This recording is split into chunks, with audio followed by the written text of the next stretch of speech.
Assalamualaikum warahmatullahi wabarakatuh.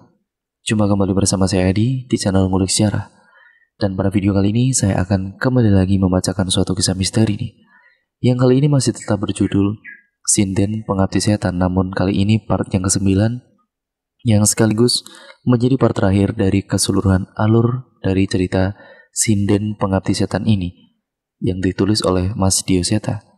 Yuk, daripada kita penasaran bagaimana akhir dari cerita pada kali ini, kita langsung saja menuju ke kelanjutan ceritanya. Persiapkan diri kalian, karena ceritanya akan segera saya mulai.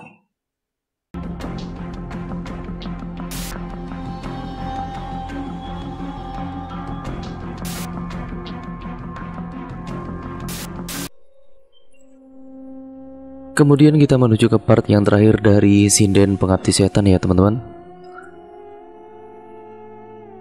Sebuah wayang dilempar oleh Sena dan menancap tepat di antara dedemit dan roh warga desa. Sosok wayang Hanuman sang kera putih perkasa yang dapat memporak-porandakan gunung di cerita pewayangan. Cahyo menoleh ke arah Sena. Ia seperti mendapat isyarat darinya. Itu maksudnya, demit alas harus patuh sama penguasa alas. Cahyo menerjang demit-demit itu seorang diri dengan menyebut dengan keras nama sahabatnya. Maksudnya sahabat goibnya, yaitu Wanasura. Ketika suara auman terdengar ke seluruh desa, warga desa terkesima dengan suara itu. Sebaliknya, sosok roh yang dipanggil dengan tembang Sinden Pengabdi Setan itu merasa gentar dengan auman itu. Dengan kekuatan Wanasura, Cahyo mengamuk melipas demit-demit alas di hadapannya. Tidak mau kalah, aku segera menghampiri Nyai Jiwonto dan kemudian mengucapkan kerisku ke arahnya. Tidak aku sangka ia cukup lincah untuk menahan seranganku dengan tongkatnya. Ia mengunyah sesuatu di giginya dan melepehkannya di hadapanku. Tentu saja aku menghindar, namun ternyata itu saja tidak cukup. Saat aku menatap benda itu, tiba-tiba aku tidak mampu mengalihkan pandanganku dari benda merah aneh yang dilepeh olehnya. Sialnya, Nyai Jiwonto dengan sigap menusukkan tongkatnya yang tajam tepat di luka tempat dulu Mbak Jurip menusukkan kerisnya. Darahku pun mengalir dari bekas luka itu.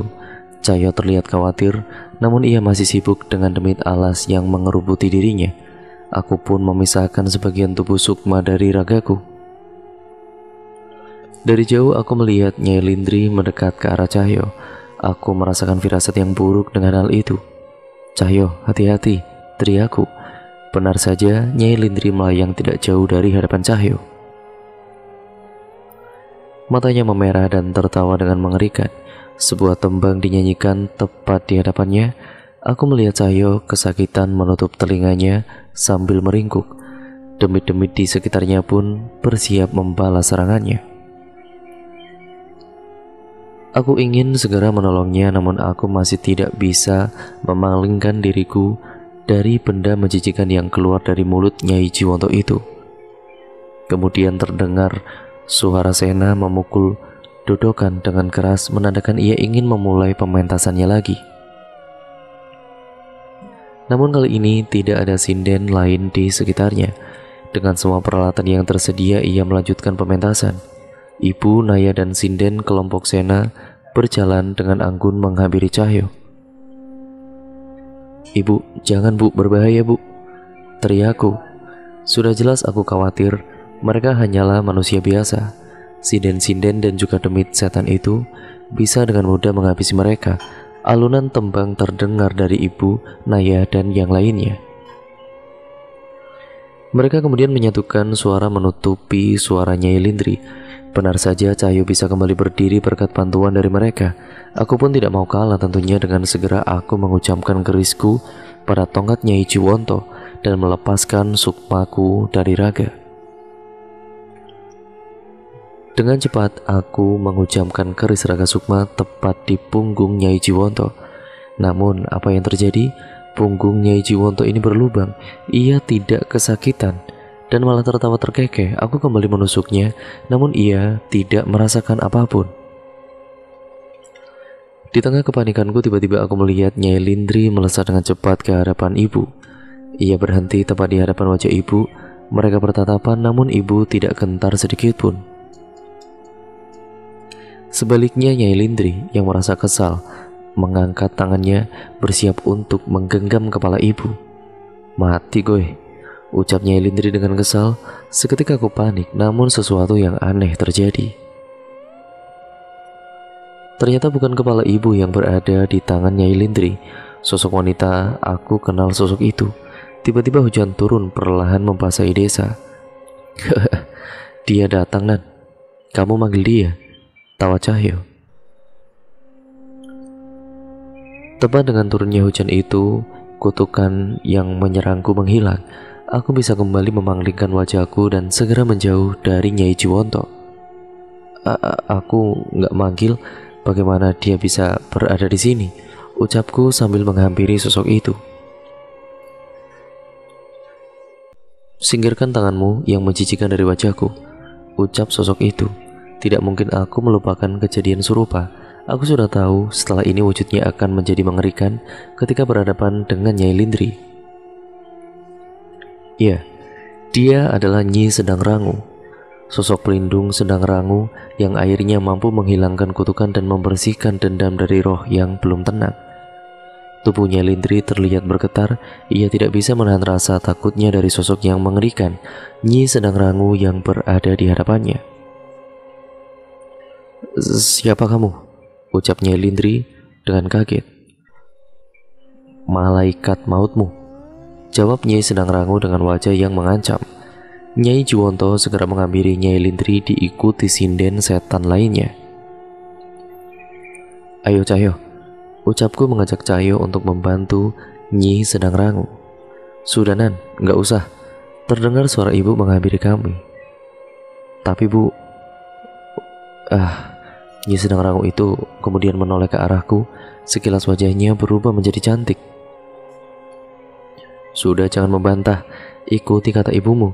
Ini urusan wanita," ucap Nyi Sedang Rangu yang suaranya tidak pernah gagal membuatku nyaman. "Tenang saja Nan, semuanya sudah selesai," ucap ibu. "Selesai gimana toh Bu?" tanyaku dengan heran.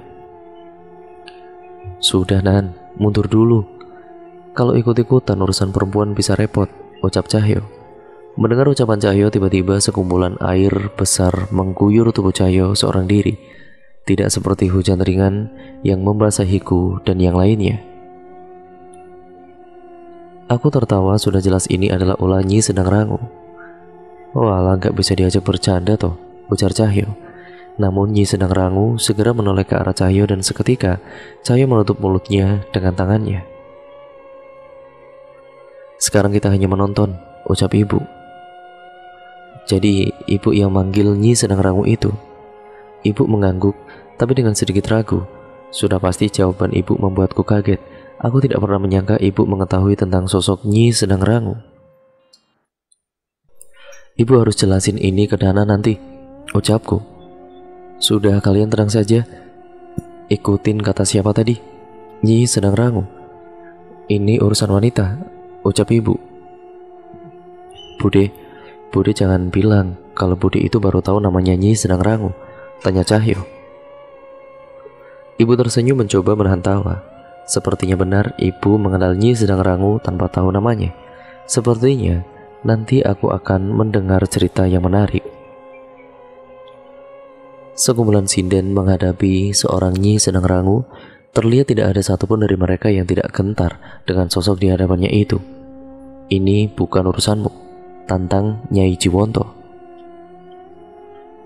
"Kalian mencoba melukai Nyai Kirana, itu artinya kalian mencari masalah denganku," ucap Nyi Sedang Rangu.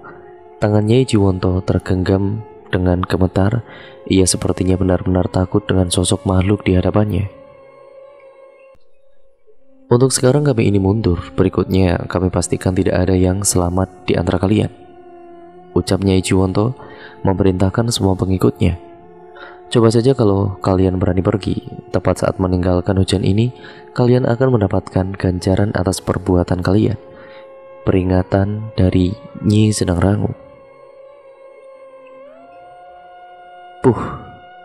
Tidak menjawab, Nyai Jiwonto malah meludah ke arah Nyi Sedang Rangu. Nyi Sedang tidak peduli dan berpaling ke arah kami. Nyi, mereka akan kabur Nyi. Begitulah ucap Cahyo, namun hanya dibalas dengan lirikan oleh Nyi Sedang Rangu. Dia masih nesu, bisik Cahyo kepadaku. Aku sekali lagi menahan tawa. Rupanya Nyi Sedang Rangu menghampiri ibu. Terima kasih ya Nyi, ucap ibu menyambut Nyi Sedang Rangu. Kalau Nyai Kirana nggak bilang mau pentas lagi, aku pasti nggak akan datang, ucapnya. Tenang saja, saya tidak bohong kan? Balas ibu. Belum sempat melanjutkan perbincangan, tiba-tiba terdengar suara teriakan dari luar desa. Aku sangat mengenal suara itu adalah suara sinden-sinden abdi setan tadi. Tolong, aku tidak mau ke sana. Terlihat Nyai Jiwanto mencoba menyerap masuk ke desa, namun terlihat lengannya sudah terputus sebelah dengan luka di sekujur tubuhnya. Nyai, tolong kami. Hal yang sama terjadi pada Nyai Lindri dan sinden lainnya. Tubuhnya penuh dengan luka dan sosok-sosok mengerikan mencapik-capik tubuh mereka. Aku sudah peringatkan kalian mengikat perjanjian dengan makhluk-makhluk itu. Aku hanya mempercepat waktu kalian bertemu dengannya, ucap Nyi Sedang Rangu. Warga desa yang melihatnya terlihat gemetar. Hal itu terlihat mengerikan, apalagi mereka tahu siksaan itu tidak akan berakhir selamanya walau zaman sudah berakhir.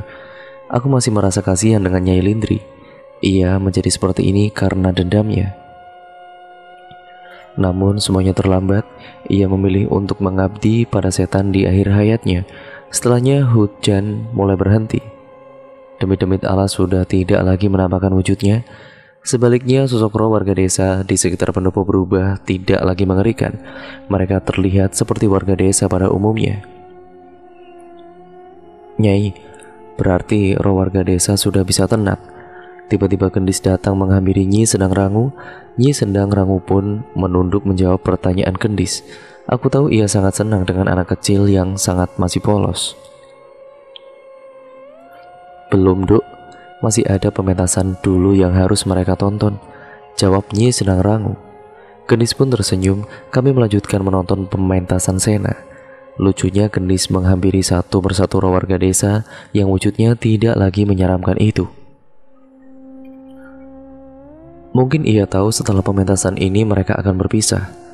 Nyi Sedang Rangu menonton dari tempat yang tidak kami ketahui, tapi kami tahu saat ibu ikut mengambil posisi di panggung bersama sinden lainnya.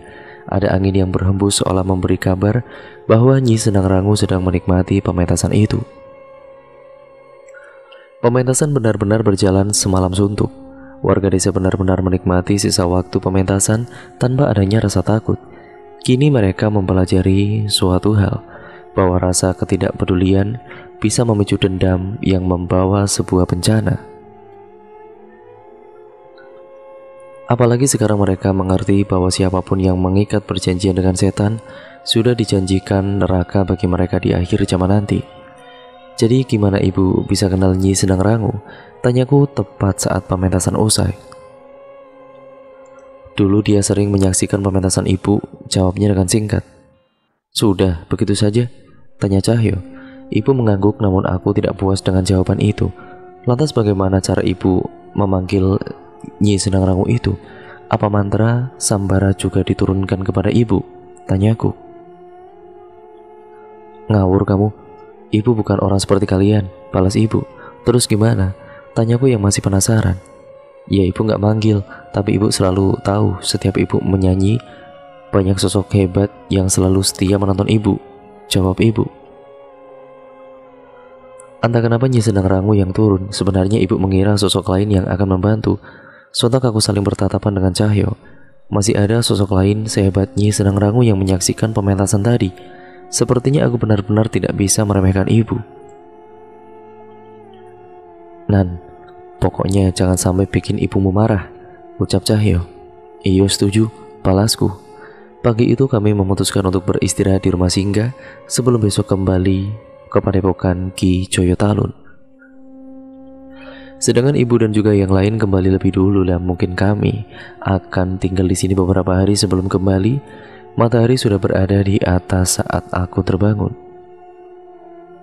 Terlihat piring-piring dan juga rantang yang berisi penuh sudah disiapkan untuk kami. Cahyo yang sudah terbangun lebih dulu sedang sibuk mencuci Simba, motor Vespa tua kesayangannya. Tumben rajin banget, kesempet apa Jul? Tanyaku dengan iseng. Asem, bangun-bangun malah ngeledek.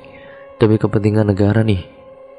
Ia manjain Simba dulu daripada ntar ngambek lagi pas pulang. Haha, ya sudah, aku nonton aja ya. Tidur lagi juga gak apa-apa Nan, matamu masih sembab loh itu. Sayang kalau tidur lagi, tak sarapan sajalah, mumpung masih hangat sayurnya. Aku pun mengambil piring dan mengisinya dengan nasi dan juga lauk yang sudah disiapkan untuk kami dan menikmatinya di teras. Monggo Mas Danan. Terlihat warga desa mulai beraktivitas seperti biasa dan berlalu lalang di depan kami. Ada 2 orang anak kecil mendekat dengan malu-malu ke arah kami. Gendis, Kia, kesini. Kok malu-malu gitu? Panggil Cahyo. Ada yang mau ketemu Mas. Kemarin Mas Jatmiko ngajak dia ke desa, tapi dia tetap ingin menunggu di pendopo, ucap Kia dan Cahyo. Nah kan, kalian main ke sana lagi, pasti nggak izin sama bapak ya? Tanya Cahyo. Iya Mas, ucap mereka. Aku menyelesaikan makananku dan mendekat kepada Cahyo. Sepertinya kami tahu siapa yang menunggu ataupun orang yang menunggu di pendopo itu. Biar aku yang kesana saja. Pamitku pada Cahyo, aku pun mampir ke rumah ayah Gendis dan ayah Kia meminta izin pada mereka. Bukan tanpa sebab, kami dan juga warga desa melarang mereka bermain ke pendopo dulu, karena masih ada jasad dan kepala manusia korban-korban sinden abdi setan itu yang harus dikuburkan. Menjelang sore kami kembali menuju tempat di mana semalam terdapat pesta yang mengerikan.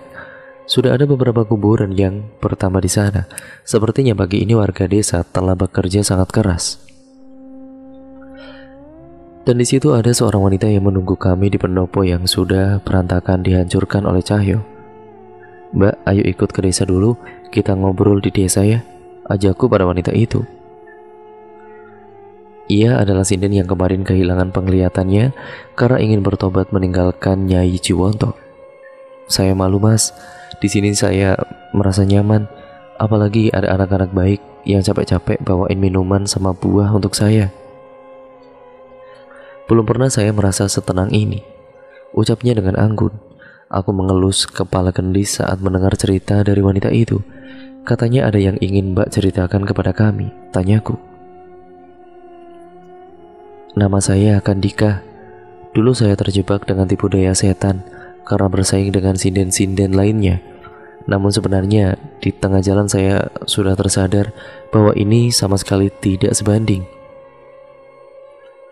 Sayangnya saat ingin bertobat ataupun kembali bertobat ke jalan yang benar, berbagai ancaman datang kepada saya, cerita Kandika.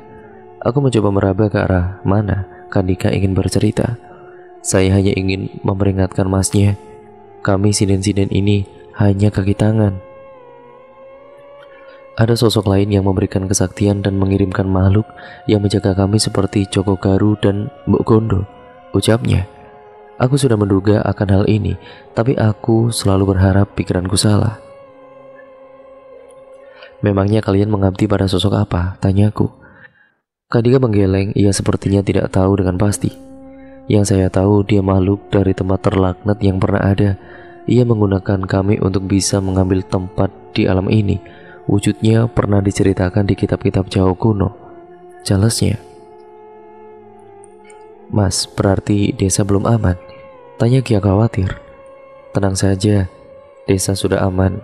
Kalian bisa main lagi seperti biasanya. Mas pasti akan bertemu sama sosok itu, yang pasti bukan di desa ini, palasku.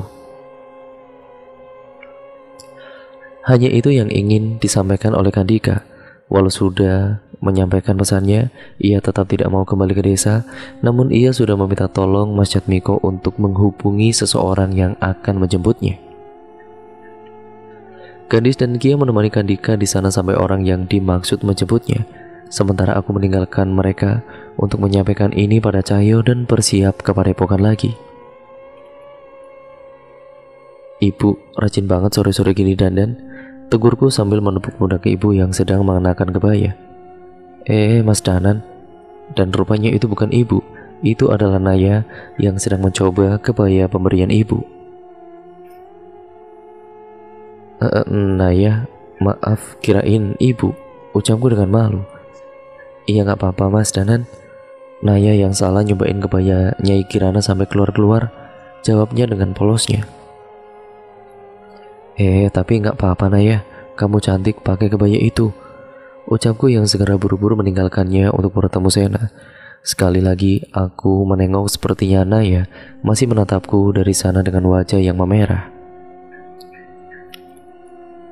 Aku menceritakan pada Sena tentang apa yang kudengar dari Kandika. Ia berusaha mengingat sesuatu dan mencari sesuatu dari peti milik Ki Joyo Talun. Sebuah buku, namun bukan, lebih mirip sebuah kitab kuno.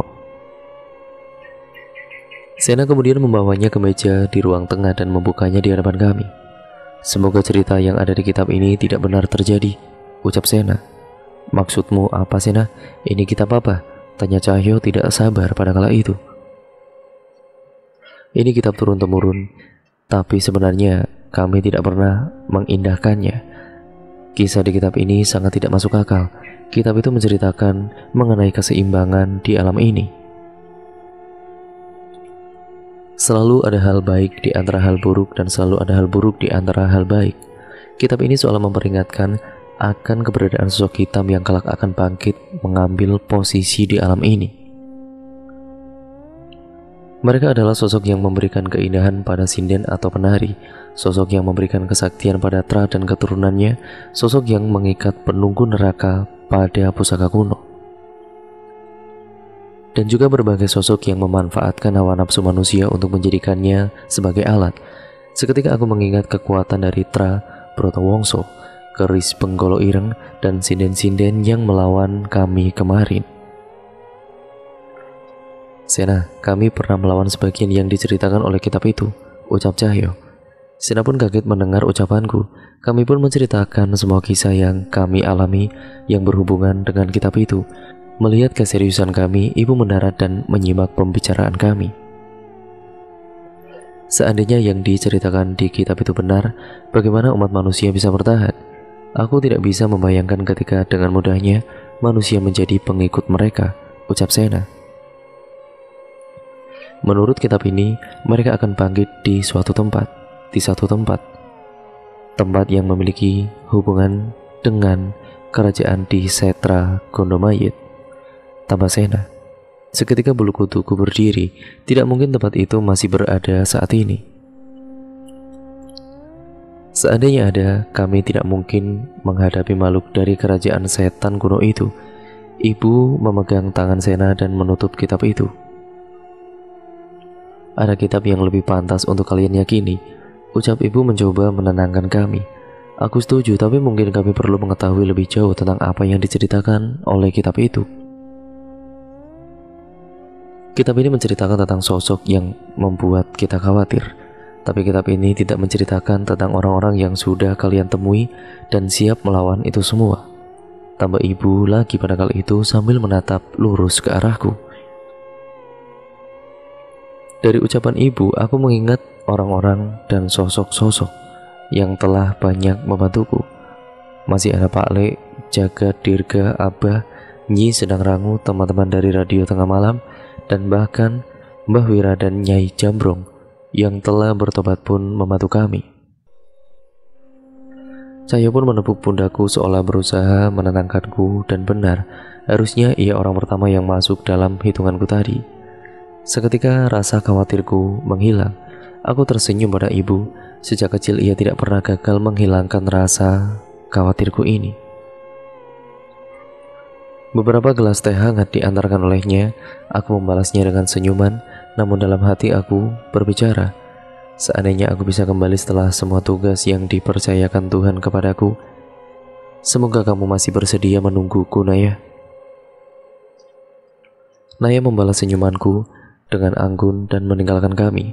Aku tahu dalam hitungan detik akan datang ledekan dari Cahyo tentangku dan Naya, namun aku tidak peduli. Setidaknya kali ini aku kembali merasa bersyukur bahwa Tuhan sudah menciptakan seseorang yang dekat dengan ibu dan bisa membuatku merasa nyaman. Semoga saja ada waktu untuk kami bisa berkumpul sambil menikmati teh hangat seperti ini lagi tanpa perlu mengkhawatirkan hal buruk yang akan terjadi. Dan cerita pun akhirnya selesai sampai di sini ya teman-teman. Terima kasih untuk kalian semua yang sudah menyimak video kali ini dan juga part-part yang sebelumnya. Untuk kalian yang belum menonton part sebelumnya, saya sarankan untuk kalian menontonnya terlebih dahulu agar kalian mengerti keseluruhan alur ceritanya dari part awal sampai part yang terakhir ini. Ceritanya berakhir dan banyak sekali pembelajaran yang dapat kita ambil di dalamnya. Yang baik-baik kalian ambil, yang buruk kalian buang jauh-jauh ya teman-teman. Sekian dan terima kasih. Jangan lupa like, komen, dan share video kali ini. Jangan lupa juga untuk kalian klik tombol subscribe serta klik tombol lonceng notifikasinya, karena dengan itu kalian akan mendapatkan notifikasi video terbaru setiap harinya dari channel ini. Kurang lebihnya mohon maaf ya teman-teman apabila banyak kesalahan kata ataupun narasi saya yang mungkin kurang jelas dalam membacakan narasi video kali ini, ya dari part awal sampai part yang sekarang ini. Sekian dan terima kasih, sampai berjumpa di video yang terbaru selanjutnya dari channel Ngulik Sejarah. Wassalamualaikum warahmatullahi wabarakatuh.